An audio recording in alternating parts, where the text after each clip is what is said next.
Imagine having a professional designer look over your own Canva designs and giving you feedback and support and help and edits. That is exactly what I do for my students inside my DIY Design My Biz course. And I'm going to take you a bit behind the scenes today on how I edit a client's design so that you can learn from what I teach them. Because when you see a designer at work and can see the way that their mind is thinking through problem solving and making designs look spot on, you can learn so much on how you can apply that to your own graphics. So, hi, if we haven't met before, my name is Jackie, and I am a graphic designer who is obsessed with helping everyday humans, everyday business owners utilize design strategically for their business using programs just like Canva. And today, as I mentioned, I'm going to go into one of my students' designs. I don't normally record this. I've got their permission to be able to share this with you, but usually inside my DIY Design Biz program, students can post their designs into our Facebook group, and me and my team will go in and we'll make edits for them and teach them how to do design better. They also get the skills to make sure all of their future designs are looking spot on as well. So let's dive into this graphic. So this is a long-term student of mine, Gail, and you can see here that she has created this flyer and she has given me permission to dive in today and look at it a little bit closer. Now, I have not taken a long look at this first, so you're going to get a raw look into how I would manage this as a designer and my thought process as I work out what's not working and what is working. So I believe this is a flyer that Gail is handing out, in-person flyer, and it's really important that we know the purpose of a design because we can work out the sizing the graphics need to be, the size and the text needs to be, and the context of someone who's going to be looking at the graphic, because sometimes some of the text we have either isn't needed or really is needed and we need to make it work, or we need to add more text to it depending on where someone's coming into contact with it. You can imagine if you're giving a flyer to someone who knows you really well and has worked with you before, they need a lot less context than someone who doesn't know you from a bar of soap. So we need to think those things through and think through that context. So for Gail here, this is going to a cold audience, but she wants to bring these people into her business. So we need to be creating some context, and she's got a lot of great information here. So first thing we need to do is check the sizing. So we can see this is an A4 document. If you're in the US, this is like a US letter size, but it's our version of standard sizing, which is a tiny bigger than letter size. Similar kind of vibe. Now, I know Gail's brand wants to look quite luxe and clean, but still inviting and nurturing. And so we're going to have a bit of a play here. First thing I always do before editing a student's design is I always duplicate it. So I'm going to go down here, click on duplicate. So I have two versions. So if the student doesn't like my edits, they can always go back to their original version. I love this image of Gail. That's really beautiful. So got at the Good Energy Room, transformational coach, Gail, blah, blah, blah. This is things that she does, and this is a testimonial. So what I'm going to do, the thing she's doing really well here, obviously as a student of mine, she's already making lots of good steps here. This is a fine looking flyer, but I'm going to show you how we can make it better. So what she's doing well is there are some great sections here. I always talk about creating different sections. We see we've got its top section, we've got a header section, we've got an information section, we've got more of a footer section. All of this is looking really good. However, I think I want to tweak things a little bit. Something else that's really good here is that Gail is using her branding quite well. We've got this consistent fonts here. We've got the seasons used over and over again, and we've got pop-ins used over and over again. This is really good. Please make sure you have consistent branding and fonts. Gail's worked with me to create these inside my programs. If you need more support with that, please make sure you get in touch. But in essence, what I'm going to do is create a little bit more sectioning, and I'm also going to bring in her brand color of this blue a little bit more too. Caveat, this isn't going to be a Canva tutorial of like teaching you exactly how to do all the little bits and pieces, because then I'll be here for an hour. I'm going to teach you more of the design strategy more than the Canva how-tos, because you can know how to use Canva till the cows come home, but if you don't know how to actually apply design strategy, your designs are still going to suck. Said with love. All right, let's pop this blue box up the top here. I'm going to make this into one of her brand colors. I'm just going to add this into the background here. Make this into the blue that matches her brand color. I may or may not take this away. Does actually already have a box here, so I'm just going to replace that box now with that color and make this text. Now that I've added this darker box, this text needs to change to be a little bit lighter so it's not so bad. And I know she has this lighter kind of gold color. I'm also going to make this just a little bit lighter so it's more stand out on the green, but still fits her brand vibe. I'm going to change this sparkle as well to be that lighter gold color. Now I want to zhuzh this text a little bit. So we've got her logo kind of thing here. I'm going to bring, you can see the logo's got this really beautiful white space here. I'm going to bring this and sit it inside so the width is sitting inside that text, and Time to Thrive being bigger. I'm going to make this more of a logo feeling object. So I know this is something that Gail talks about over and over again as part of her brand. So I'm actually going to bring the two to be a bit smaller and make it add this in here as a little bit of a smaller text, maybe in all caps, just to make it a little bit more interesting and playful, and feel more of a succinct thoughts. We can even just have the Time to Thrive just a little bit smaller there, and it feels a bit more dynamic. I also could add in some lines here. Go down here and make this just a really thin, beautiful line so that it kind of holds the two. So I'm just going to put this above and below the two, or we could put even just below it. I'm not sure exactly what's going to work best, and it might even not work. Part of design is just testing things and seeing if it works and not. But because I've got the thrive being so high, I'm actually going to need to make this quite high to match that. And bring our 2 to sit in the middle there, and time to thrive. Then that feels a bit more like a really big. Now this feels like a little bit more like a proper thought rather than just some text on a page. I'm going to bring that there. If this was just a normal heading, I would not do this, but because this is such a thing that I know Gail repeats over and over in her branding, this will be nice to have this as like its own little logo. Now this picture here of Gail is really lovely. I'm actually going to duplicate this picture, so create copy and paste of it, and I'm going to use the background mover to make 2 copies of Gail and put one of them above the little box we have at the top here to give it a little bit of depth to design. So I'm going to just make this transparent just so I can make Gail go on top of herself there. And now this is going over into the banner, so it creates a little bit more dynamism again with the brand. I'm then going to grab this, and this, and just make it a smidgen bigger and bring it across a little bit so it's a little bit further away from the edges and a little bit closer to Gail. So Gail and the text feel more condensed and like one particular thought rather than 2 separate focal points, which means that our eye feels like there's less things fighting for its attention, but it knows exactly where to look, and it's at Gail and this text. Now, I don't mind these little lines we've got here, but I think they're kind of a little bit too interesting, so I'm going to bring them a little bit closer, I think, so that it's more in line with this top image. And so we've got some more room for the text as well. Now, I think this text looks good. I like that it's in the brand color. I normally would have a capital letter here. I think I'm going to add a capital letter here just to make sure that it feels like it's her name. Because I don't know if we need it hugely because of this text here, although the text in the logo isn't super clear, so I think having it again is a good idea.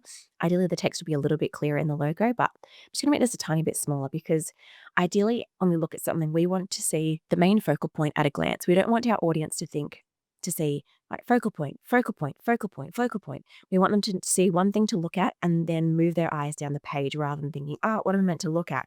So instead thinking through, how can I make this a big focal point? So I might even make this a lot larger so this can stand out and make this text a bit smaller so it's not fighting for attention. People will get to this. Like people don't need to know Gail's name so much as they think, it is time for me to thrive.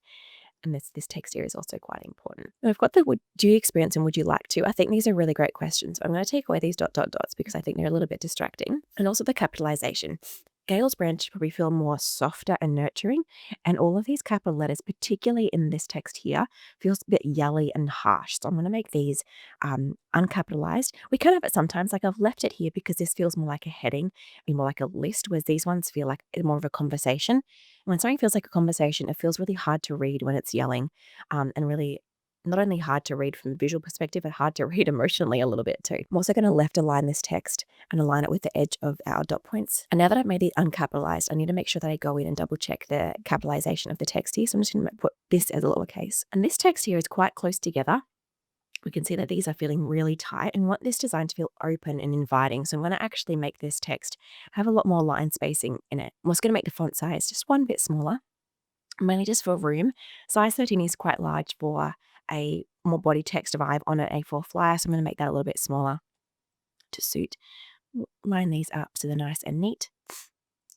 Bring this up a little bit and create 2 sections here.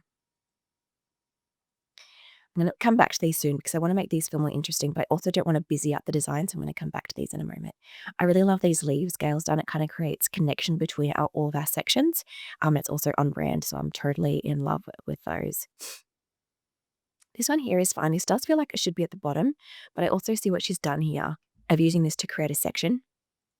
I think testimonial is good, but I wonder if we need to have this. What I really want to see here isn't testimonial, but something that this client has got out of working with Gail with. So I want to actually look at this testimonial and see if I can pick out some parts from here that I can highlight. And I'm going to bold those things. To add instant results is really great. On Poppins Light here, I'm actually going to change this font to being Poppins in general, because Poppins, when it's by itself, actually has a whole range of thicknesses, which means it gives us more option to have bolding text that's more standouty. I'm going to change this to light at this point, and then I can make this a bit bolder. I'm also going to create some spacing between the paragraphs to help it feel easier to read. People struggle to read huge lumps of text. We need to really help them to be drawn in. I'm going to grab her name here and pop that down into a new text box and just make that a little bit more differently treated so it stands out. Also, it feels different to the rest of the text. We don't need this really large. We don't need to know her name. We need to be able to see her name if we're looking for it, but not need to know that her name is there. It's not a key focal point. So I'm going to make this in uppercase, maybe add a little bit of letter spacing, makes it a bit softer, and maybe even change this to our blue color.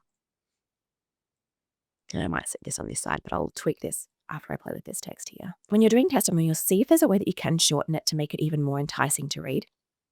So if there's anything in a testimonial you think is to kind of just not 100% crucial, cut it out, because the less text there is, the more likely it's to get read. And the more likely it is to get read, the more likely it is to convert someone rather than them just seeing a big chunk of text and thinking, "Right, that's too hard." I won't take anything away from Gail's because I'll let her do that. But I'm going to also just bring this across to put you on the same line and line this up here. You're going to make testimonial a lot smaller here because that's not really a necessary piece of information. And again, maybe make it lowercase to make it a bit more inviting and softer. I may change that idea in a moment. Now I'm going to move the Gail website down because I really do feel like when people are looking for your website, they go to the bottom. And if they can't see it at the bottom, they're more likely to give up on looking for it. So I'm actually going to bring this down to the bottom because I don't want it to get missed. I'm going to also remove this line and pop it up here. So we can kind of create a section. And sometimes when you have something thin at the bottom of a page, it might get cut off in the printing process.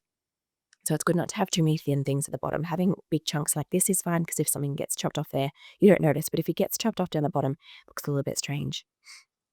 And then bring this up a little bit. I don't want to have this text covering the leaf. I want to make sure that either the leaf is covering the text because it's got a shadow. It feels like it should be sitting on top of the page. Bring this up. Or have the text underneath. All right, so now that I've moved this line down, I definitely need to create some spaces here and some sections. So I'm actually going to introduce another rectangle here and pop over here a light gold background. I'm going to grab her color, and either that could be fine, but I might make even just a little bit less, so it's a bit more subtle, and then bring that to the back. You can see here when I go to edit the QR code that was made right in Canva, I can choose to customize it. So now I'm going to choose that background color to be the same as this one I've got here.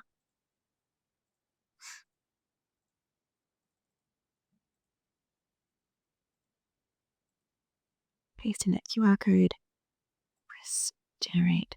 It's just going to update that for me into being one with the same color background. Every now and then when I'm designing, I always go back and check the full page as a whole to make sure it's actually working the way that I want it to. So far, I'm actually thinking I've got too many colors here for quite a luxe kind of brand. So I may change that up a little bit. Depends on how warm she wants a brand to feel. I'm going to try a version, to be honest, that's got more brown in the background here because I feel like that's more on brand with Gail. So I mean, it's still beautiful and strong, but just a little bit more softer.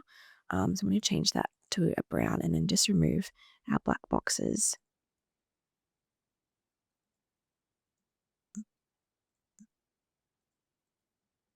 I lost Gail. Let's bring Gail back.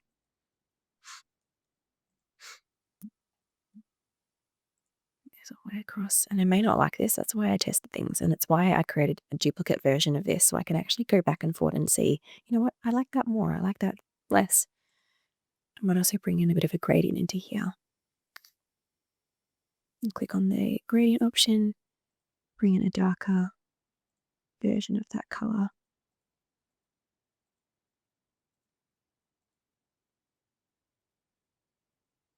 Something like that. I'm not sure if I prefer that more or less. I'm going to actually grab this black line that we had earlier and make that into a dark brown instead to kind of make that, because now that I've taken away the black as the box, it makes less sense for that black to be there as a branding aspect. I may also choose to take away this and maybe even make it like a dark version of the brown. I think that's looking quite nice. It's a little bit less soft though, so I need to work out what my priority is. Another version of this could be having blue in the background of this kind of bluey green color of Gail's. I'm going to change this Call Me to that dark brown color. And I move this testimonial around to actually maybe be hugging the circle. Again, I don't want it to be a focal point. I want it just to be an informational point that gives us a little bit extra context, but doesn't actually take away from the design. And then create a bit of a spacing between this and this, because I don't want us to feel like these are one and the same, because they're not. They're two separate points. So I'm going to actually duplicate this line here and rotate it to be vertical. Just create some distinction between those two sections. I might even make this one a little bit thinner so it's less of a focal point and more just some extra context. If I still think it's too strong, I can always make it a different color as well. Might even try our dark gold color, potentially making it the same thickness again now that I've changed that. I think that's working. Yeah, that's good. Let's center that on the page, on our box there. I'm just making sure that the spacing between here and here doesn't feel too large compared to the spacing we have over here. So I'm going to grab all of these sections and then just bring this across a little bit so it's more centered within our a page here so it doesn't feel too close and odd away from the edges. I'm not actually sure I'm loving the Gail down the bottom by itself. I think it could work, or you could even pop that up here and bring all of this down and even bring our boxes, our lines from here up.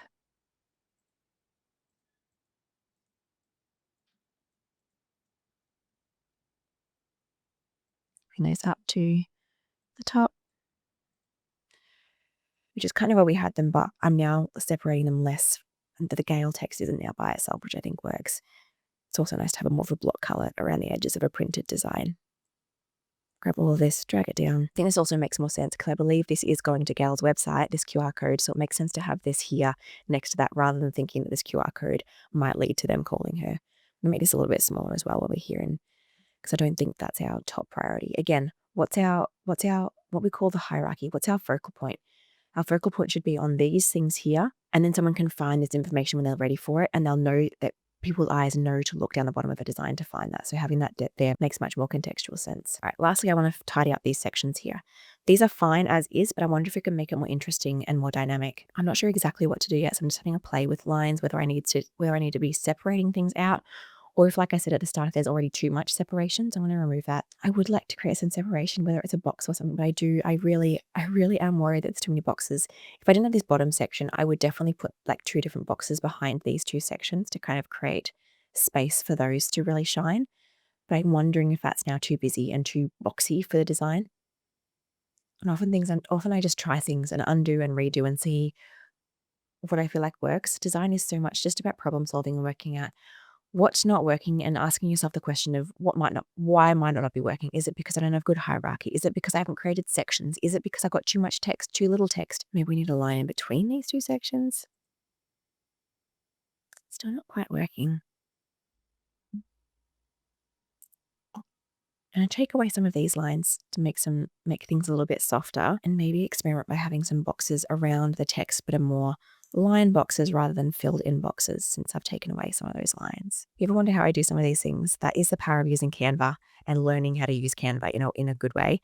This is the kind of stuff I teach in my programs and do more slowly for my students when they ask, but I won't do it again. I won't do it now because I don't have the time, but equipping yourself here does make the design process so much quicker. I need to do a lot of balance now. I'm going to make sure that these leaves are sitting on top of these boxes.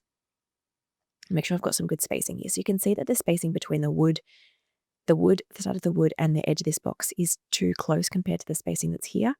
I like this one a lot more. It feels more open. So I'm going to bring this across. I'm going to make this text box narrower so it's less messy for us to kind of work with. And then make sure that this box is the same width right now. Yep, it's the exact same width. So just making sure that we've got this text is a bit longer, which is why I need more space, I think, on this one. So I'm going to make this a little bit larger to give it some more room. I did make this gold text a little bit darker, but now it's kind of got 2 different golds at play here. So I'm going to make this border a lot darker to match that text. There's not too many golds fighting for attention. All right, let me grab these. I don't think this is quite centered, so I'm going to drag this across until we find that center thick pink line that pops up. Having trouble finding it. If you really can't find it, press position. If you press center, it will listen to the objects to each other and then maybe give you a better chance of finding the center elsewhere, which I think, yeah, there it is, that solid pink line right there. That's letting me know that this is totally centered on the page. I'm also going to do the same with these 2 boxes and make sure that they are centered on the page. They're going to be a little bit off because I have made this right-hand box a little bit wider. Ideally, I wouldn't have done that, but I think it works okay for this situation. All right, I'm going to compare it to that first one now. It's feeling I'll create a little bit more space, create a little bit more sections, made it a little bit warmer and more inviting, and create a little bit more hierarchy. I might even make this a tiny bit smaller again. I wonder if we could have Gail, if you're watching this, feel free to replace this text here of your name with something else like how I help or services or something else that feels a bit more exciting, just to kind of give some context to this list. Might even add a rough gradient to this little box as well, considering I have the gradient at the top here. Definitely don't have to. I'm going a little bit overboard now, but doing these tiny little tweaks sometimes can make all the difference. Again, it's really subtle. You can see you can barely notice that gradient I've just added in, but just creates a little bit of depth to the design. I'm going to make these leaves a little bit larger to help fill in some of this space we have down here. And I think this has really come together. Amazing. I hope that was so useful for you. So this is the before And this is after. I hope as I take you through that process, it can encourage you on the different changes and little tweaks that you can make to your designs. Gail's flyer already started off really great. We just did a few small, subtle tweaks to make it to that and take it to that next level. Because as a business, we can't afford to look amateur. Every little tweak that we can make us look more professional, more trustworthy, and more consistent will help our brand and our business to shine, grow, and scale even faster. And if you are looking for help to start getting this stuff right for your business, I actually have a free masterclass I think that you will love. It's called Design Tools to Get to 100K Online, and it's going to help you learn some really key tools, principles, tips, everything to help you to grow your business and to do it faster, more strategically, and better using programs just like Canva, coupled with strategic design. Because design isn't just about looking pretty. Design is about communicating, about making sure your audience actually wants to read your social media post, but making sure your audience actually connects at an emotional level at what you're sharing. And I want to help you to do just that. So head to that free masterclass. It's just at whitedeer.com.au/design masterclass, or scan the QR code on your screen right now, or head to the link in the description and grab your free seat. The time you spend here is going to make such a difference to how successful your graphics are and therefore how successful your business is. Thanks for joining me today, and I hope to see you next week for another tutorial. If you're not already, make sure you hit like and subscribe that you don't miss any future tutorials or branding insights. See you next week.